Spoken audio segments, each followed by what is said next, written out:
içimdeki feryadı. Kalp değildi gitmene razı, geri dönmene yok ki telafi. Boş ver.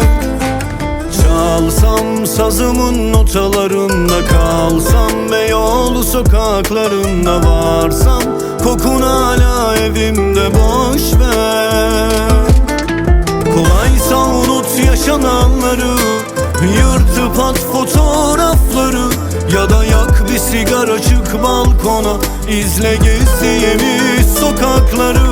Ya da radyoyu aç, bir şarkı tut, benim gibi sen de biraz unut. Geri dönmene dünden razıyım, tabi sende de varsa biraz umut.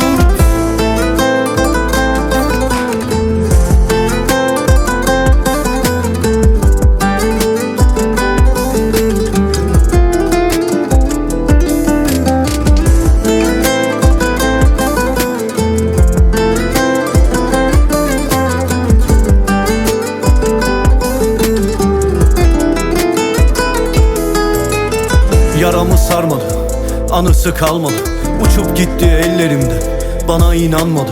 Yarım kaldı sözlerim, hayallerim, düşlerim. Bir tek aşka inanmıştım, ona da güven kalmadı. Kolaysa unut yaşananları, yırtıp at fotoğrafları, ya da yak bir sigara, çık balkona, izle gezdiğimiz sokakları. Ya da radyoyu aç, bir şarkı tut, benim gibi sen de biraz unut. Geri dönmene dünden razıyım, tabi sende de varsa biraz umut. Kolaysa unut yaşanan